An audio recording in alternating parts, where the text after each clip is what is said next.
결혼한 지 채 100일이 안 됐어요. 치고받고 싸우다가 너무 화가 나서 여기에 글 올려봅니다. 일단 먼저 결혼 전 제 명의의 집이 있었어요. 원룸이었는데 회사들 몰려있는 곳에 있는 원룸이라 그냥 한 달에 월세 얼마씩 수입이 들어옵니다. 제가 직장 다니면서 부모님께 용돈 드린 적이 없어요. 부모님께서도 제가 자취하니까 명절이나 그럴 때 돈 드려도 안 받으시고요. 그렇게 모아서 운 좋게 갓 분양 시작한 빌라 원룸을 알게 돼서 된 거고, 제가 결혼하기 전에 엄마 명의로 돌려놨습니다. 부모님 노후 자금으로 월세 하나 있으면 좋잖아요. 아빠 명의로도 아파트 한 채 있어서 거기에 나오는 월세를 합치면 부모님 일 그만두셔도 노후 좀 즐기겠다 싶었고요. 제가 학비가 많이 나가는 학교를 다녔고, 제가 학비 벌어서 다닌 것도 아니라서 부모님이 뒷바라지 해주신 거 제가 드리는 원룸 가격에서 한참 모자라요. 경제적으로 따질 것은 아니지만 냉정하게 따지면 그렇습니다. 근데 지난 주말 남편이 난리를 쳤어요. 세입자가 집에 문제가 있어서 전화를 했는데 엄마 아빠가 못 받으셨나 봐요. 그래서 저한테 전화를 했는데 그걸 남편이 받은 거죠. 남편이 다짜고짜 너 집 있었냐고 따지네요. 결혼 전에 집이 있었다고, 근데 엄마 명의로 넘겼다고 했습니다. 남편은 난리를 치면서 제가 남편을 속였다고, 이제 우리 집에서 시댁 용돈을 월세만큼 더 드려야 공평하다네요. 이게 왜 공평한 거죠? 그 집은 엄연히 결혼 전에 제가 마련한 거고 결혼 전에 엄마 드린 건데, 그럼 자기도 총각 때 그렇게 하던가 왜 이제 와서 함께 버는 돈으로 시어머니 용돈을 더 올린다고 하는 거죠? 이해할 수가 없어요. 그렇다고 해서 결혼 자금을 자기가 더한 것도 아닙니다. 남편이 저보다 3살 많은데 그렇다 보니 모은 돈이 비슷하더라고요. 모은 현금 전부 쓸어 모으니 딱 절반씩 냈고요. 그걸로 작은 아파트 전세 구하고 살림 꾸리고 그러고 나니 여유 자금이 많이 없더라고요. 스몰 웨딩하고 웨딩 촬영은 생략했습니다. 진짜 다 반반씩 했고 그렇게 예단 예물 챙겼어요. 그런데 제가 왜 시댁에 용돈을 더 드려야 하죠? 남편은 날뛰면서 친정에 그만큼 돈이 더 들어가는데 자기네 집도 그렇게 받아야 한다고 하더군요. 결혼 전에 준 건데 무슨 소리냐고 하니까 그럼 우리 엄마 시어머니는 나 쉽게 키웠어? 이럽니다. 진짜 말하기도 싫고 말도 안 통해서 대답도 안 했더니 남편 혼자 씩씩거리다가 아침에 후다닥 나갔네요. 원래 출근 같이 하는데 혼자 가든지 말든지 그랬더니 점심 먹고 장문의 카톡이 왔네요. 제가 실망스럽고 자기가 속은 기분이 들어서 이혼도 생각하고 있다네요. 우리 아직 혼인신고도 안 했고 그냥 갈라서면 되니까 알겠다고, 반차 쓰고 부동산에 집 내놓겠다고, 살림살이는 제가 세탁기, TV 가져갈 테니 당신이 침대 제일 비싼 거, 냉장고 가져가라고 하고 나머지는 알아서 나누자고 했더니 지금까지 답이 없어요. 후기입니다. 어젯밤에 입이 퉁퉁 부어서 왔어요. 남편은 이해할 수 없다는 거죠. 대체 뭐가 이해할 수 없냐고 물으니까 남편은 친정에 원래 돈 들이고 하는 게 남의 일인 줄 알았대요. 설마 자기가 이런 결혼하게 될 줄은 몰랐다고요. 아니, 제가 뭐 우리 부부 공금에 손을 댔나요? 아니면 지금 같이 살고 있는 집에 손을 댔나요? 저희 부부는 월급 각자 관리해요. 대신 월 급여가 얼마인지 상여가 얼마인지 다 알아요. 여기서 각자 150만 원씩 저축으로 각출하고요. 각자 70만 원씩 생활비, 공과금, 보험 포함 명목으로 각출합니다. 각출한 공급은 제가 관리하고 있고요. 생활비에서 남은 금액은 여러 가지 재테크를 합니다. 공금을 제가 관리하는 건 남편이 동의해서 합니다. 엑셀로 가계부를 쓰고 그건 남편도 언제든 볼 수가 있고요. 제가 회계 관련 직업이라 남편이 아껴 써요. 또 각자 20만 원씩 각출해서 상대방 이름으로 양가 부모님께 용돈 드리고 있습니다. 나머지 남은 금액은 돈을 길거리에서 뿌리든 갈아서 마시든 서로 터치 안 하고 있고요. 남편은 바로 이 부분, 각자 각출하는 금액을 더 올려서 딱 그 집 월세만큼 시댁에 더 드리고 싶다는 거죠. 왜 결혼 전 제가 산 집에서 나온 월세만큼의 비용을 저희 공동자산에서 드리겠다고 하는 거죠? 그래, 좋다. 그럼 더 낼 테니까 당신도 더 내라. 우리 친정 부모님께도 주겠다고 그랬더니 저랑은 말이 안 통한다고 사기당한 기분이래요. 그래도 정말 제가 남편 기분을 이해하고 진심으로 사과하면 없었던 일로 할 거라네요. 웃기고 앉아 있어요, 정말. 그럼 알겠다. 우리 몇 개월이라도 같이 살았으니 사실혼 인정될 거고, 그럼 그걸로 법정 소송을 걸든 알아서 하라고 하고, 저는 오늘 신혼집 내놓기로 했습니다. 그다지 비싸지 않은 전세라서 금방 빠질 것 같다네요. 가구는 살림 준비할 때 카드 내역서 다 갖고 있으니 금액으로 딱 나누기로 했습니다. 아니면 자기가 다 가져가고 저한테 현금으로 주던지 감가상각비 따져서 청구할 거니까 남편한테 불리한 건 아니겠죠? 서류상으로 뭐 엮인 게 없으니 번갯불에 콩 구워 먹듯이 관계가 정리가 되네요. 사실 그냥 지금은 버릇 고치려고 하는 게 절반, 진짜 이혼 생각 절반이지만 진짜 진지하게 사과하면 흔들릴지도 모르겠는데 그럴 때는 엄마 명의 그 집은 나중에 저한테 안 올 거라고 해보죠. 아마 그럼 자기가 먼저 떨어져 나갈 거예요. 그럼 저도 없던 정 더 떨어질 겁니다. 확실합니다. 아닌 것 같을 땐 하루라도 빨리 끝내야 하는 게 맞지 않을까 싶어서 의견 조율이 없으면 최대한 빨리 헤어질 겁니다. 근데 의견 조율 없을 거예요. 또 제 미래에 대해 우려하시는 분들 다음 결혼할 때 결혼 사실 숨기지 말라고 하셨는데 아예 결혼을 안 하고 살 거니까 숨길 일도 없을 겁니다. 마지막 후기가 될 것 같아요. 남편이 세입자로부터 전화 받은 지 채 일주일도 안 지났는데 결국 이 지경까지 왔네요. 일주일은 무슨 며칠밖에 안 지났는데 이게 뭔지. 남편 화는 출근할 때마다 업그레이드가 됐는지 어제 퇴근하고 와서 진짜 뻘소리를 했고요. 그래도 갈라서는 건 좀 이러면서 만약 남편이 사과를 한다면 받아줄 수도 있겠다. 그런 생각을 했던 저를 다시 한번 정신 차리게 해주었어요. 매우 감사하죠. 어제는 남편한테 부동산 같이 가자고 했습니다. 집주인한테 집을 내놔야 할 것 같다고 미리 말했고 혹시 제가 혼자 부동산 갔다가 또 그걸로 꼬투리를 잡을까봐 같이 가자고 했습니다. 잽싸게 오더라고요. 그러면서 부동산 가기 전에 얘기 좀 하자고 하더군요. 자기는 요즘 회사에서도 일이 손에 안 잡힌다. 너 태도 보고 진심으로 미안하다고 하면 난 지금 이 시간 당장이라도 너랑 잘 살 생각하려고 했다. 근데 너 지금 태도 보면 전혀 그럴 생각이 없는 것 같으니 나도 물러설 수가 없다고 하더군요. 알겠다고 부동산 가자고 했습니다. 그랬더니 또 입이 대빨 나와서는 어차피 명의가 네 이름으로 되어 있는데 무슨 소용이 있냐고 하네요. 그때도 확정신고 기타 등등 하기 귀찮아서 나한테 다 떠넘겼으면서 이제 와서는 피해자인 척 하네요. 계약서 상에는 제 이름으로 되어 있지만 특이사항에 주인이랑 합의하고 보증금은 2분의 1씩 임차인 각자 반환한다고 넣었어요. 이 계약서로 다 했는데 뭔 헛소리인지.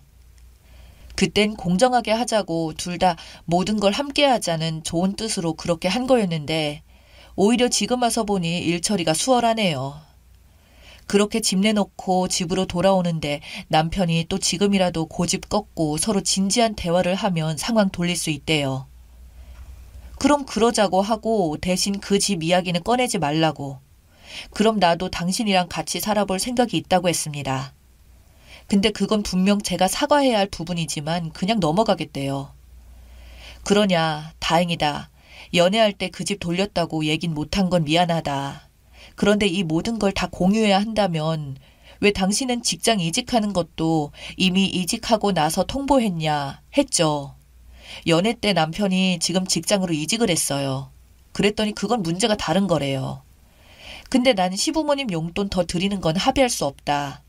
당신 용돈에서 더 드리자 했더니 한숨 쉬면서 역시 저더러 답이 없다네요. 친정에는 그렇게 퍼주면서 시댁도 가족인데 그렇게 못하냐고요. 남편도 안 돼요. 어차피 그 집이 저한테 돌아올 거라는 거. 근데 그 기간 동안 시댁 용돈을 줘야 한대요. 아니 시댁도 가족인 거 맞는데 왜 연애 때 산 제 월세만큼 왜 제가 더 줘야 하냐고요. 저 부분에서 타협이 없어요. 아무 말이나 막 해도 좋은데 꼭 우리 부모님 빨리 유산 남기길 바라는 듯한 그런 말은 하지 말라고.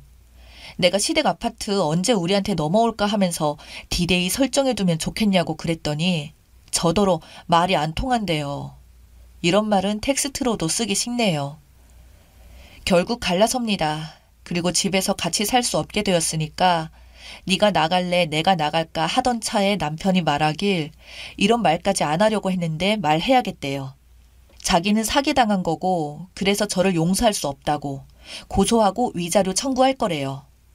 또 제가 혼인을 빌미로 사기친 거나 다름없으니 혼인 빙자 뭐 어쩌고 하면서 그 조항도 고소할 거래요. 그게 없어진 게 언젠데. 그리고 우린 결혼식 올린 사실혼이다. 고소하든지 말든지 고소하라고 싹 모아서 하라고 하고 대신 사실 여부 입증 안 되면 무고죄랑 명예훼손 걸 거라고 했고요. 그 집 엄마한테 돌린 것도 불법 여부 조사할 거래요. 명의 이전했고 증여세, 취득세 다 냈는데 무슨 소리인지. 남편은 제가 엄마한테 그냥 넘겼다고 생각하나 봐요. 등본만 보면 알 수 있는 걸 왜 저렇게 피곤하게 정 떨어지게 구는지 정말 모르겠네요. 아무튼 저는 지금 폭탄 소송 맞을 준비하고 있습니다. 저희 부부 쌈박질 하는 거 보시고 피곤하셨죠? 저희 이렇게 갈라서요. 연애 때는 적당히 서로 죽고 못 살 것처럼 사랑했었어요. 결혼 결심할 때도 그냥 보통 남자들 다 하듯이 그냥 다른 건 다 못해도 비바람쯤은 막아줄 수 있는 사람 되겠다고 했고 이 정도면 결혼해도 되잖아요. 그래서 결혼했어요. 남편이 직장 옮긴 문제는 어차피 남편 결정에 따라 옮기든 말든 할 거니까 말 안 해도 서운하지는 않았고요. 남편이 돈 어디에 쓰는지 부동산 상태가 어떤지 그런 건 궁금하지도 않았어요. 결혼 준비할 때 서로 일정 금액 내놓았으니까요. 근데 때마침 모은 돈이 똑같아서 반반 결혼하게 된 겁니다. 꼭 반반씩 내자 이런 건 없었고요. 하다 보니 본의 아니게 반반이 된 것뿐입니다. 이렇게 나름 순탄하게 진행돼서 남편 정신 상태에 대해서 이상한 걸 느낄 수도 없었네요. 들어주셔서 감사합니다.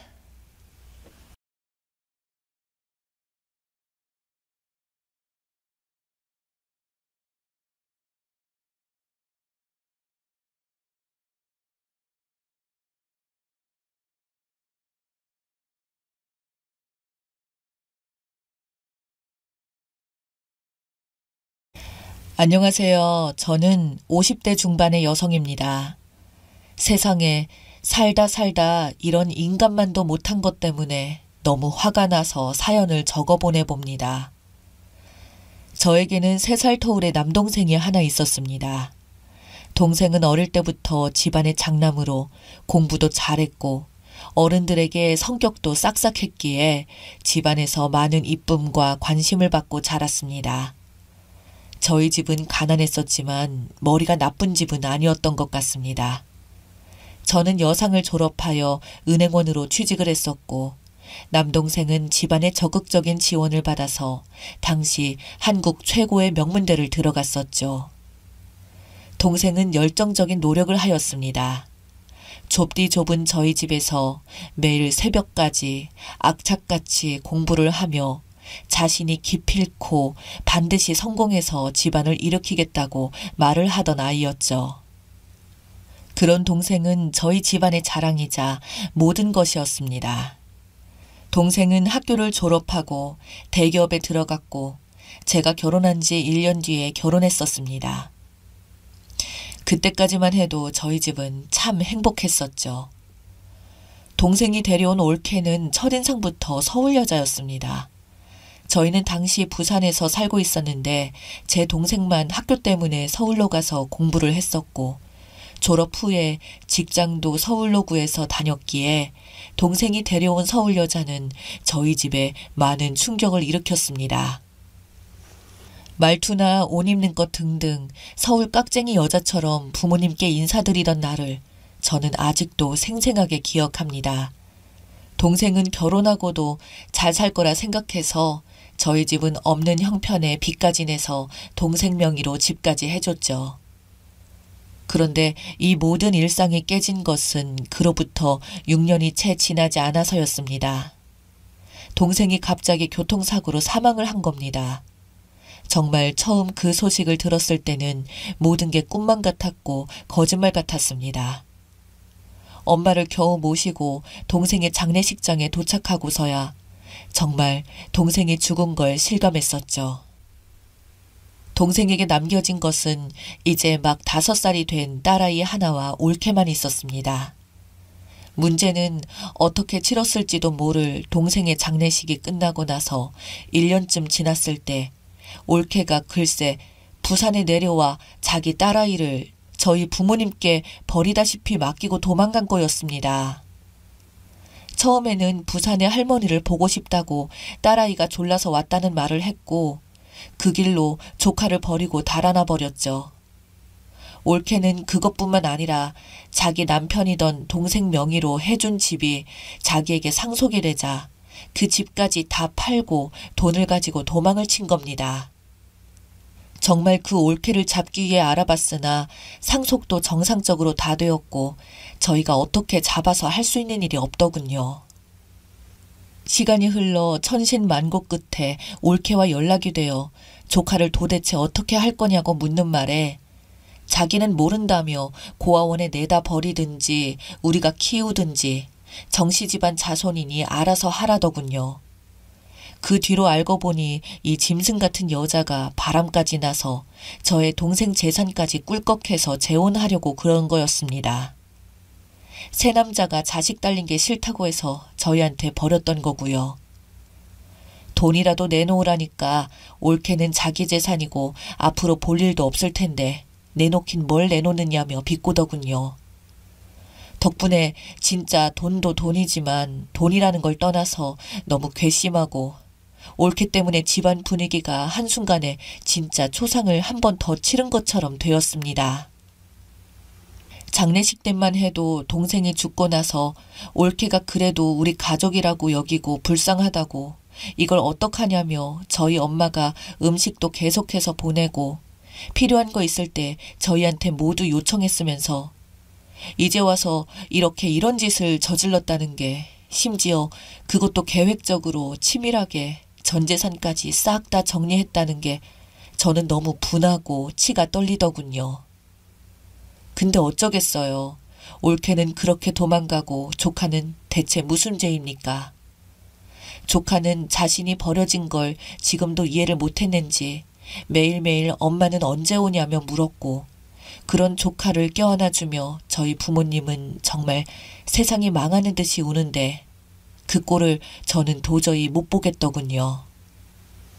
아무래도 동생이 죽고 나서 저희 부모님은 하루가 다르게 야유어갔는데 올케는 저짓거리까지 하고 나니까 조카를 그대로 놔두었다가는 우리 부모님 상까지 치를 것 같아서 무작정 일단 저희 집에 데려왔습니다. 저희 집은 남편과 아들 하나 있었습니다.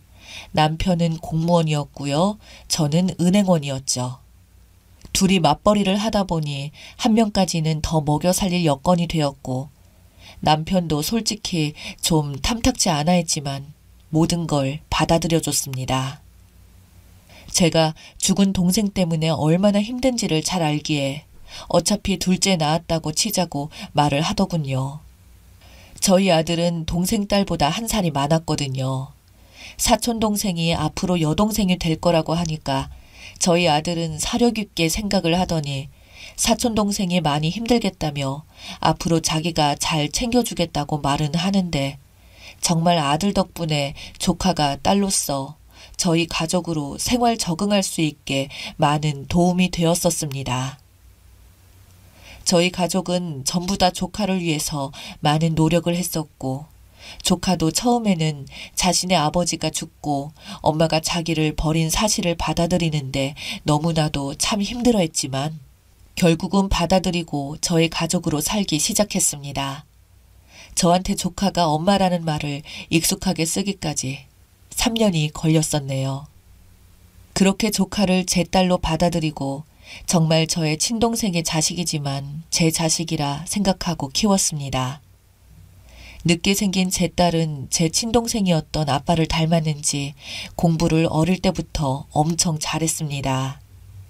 노력도 노력이지만 뭔가 공부 잘하는 타고난 유전자 같은 게 정말 존재하나 싶을 정도로요. 저희 아들도 공부를 못하는 편은 아니었지만 조카딸은 정말 영특했어요. 별다른 공부를 가르치지 않아도 항상 전교 등수를 놓치는 법이 없었고 저에게 칭찬받는 게 좋다며 공부를 취미 삼아 하기 시작했습니다. 저희도 스펀지처럼 흡수하며 공부하는 조카가 이뻐서 과외도 붙여주고 학원도 보내며 제가 퇴근 후에는 딸의 공부도 항상 체크해주고 정말 친아들과 다를 바 없이 키웠습니다. 그런 조카딸이 어느새 고등학생이 되고 수능시험을 쳐서 의대에 입학하던 날은 정말 입학 소식에 조카딸의 손을 잡고 제 친동생의 무덤에 가서 한참을 울었었네요. 무덤 앞에서 저는 말하기를 네 딸 내가 이렇게 잘 키워서 지금은 이렇게 훌륭하게 자란 내 딸이 되었어. 이렇게 훌륭하게 키웠으니까 이제는 하늘에서 편히 쉬어. 라고 말했습니다. 그렇게 딸은 당당하게 의대를 합격하고 응급의학과 전문의가 되었습니다. 아직도 기억이 납니다. 딸이 왜 응급의학과를 선택했냐는 질문에 아빠 같은 사람들이 교통사고가 나면 제일 먼저 오는 곳이 응급실이라서 그 사람들을 살리고 싶다고 말하더군요. 병원에서 응급실만큼 전쟁터인 데가 또 있을까요? 하지만 자기 아빠의 죽음 때문에 그 힘든 길을 간다는 조카딸을 전 차마 말릴 수가 없었네요. 그렇게 조카딸이 전문의까지 되고 나서 1년가량 지났을 무렵 저희 집에 어느 날 갑자기 올케년이 찾아왔습니다. 말라붙은 얼굴에 보톡스를 얼마나 맞고 성형은 어찌나 많이 했는지 옛날 모습은 알아볼 수가 없더군요. 그러나 풍기는 분위기가 잘 사는 것 같진 않았습니다. 그러면서 자기 딸 어디 갔냐고 묻더군요.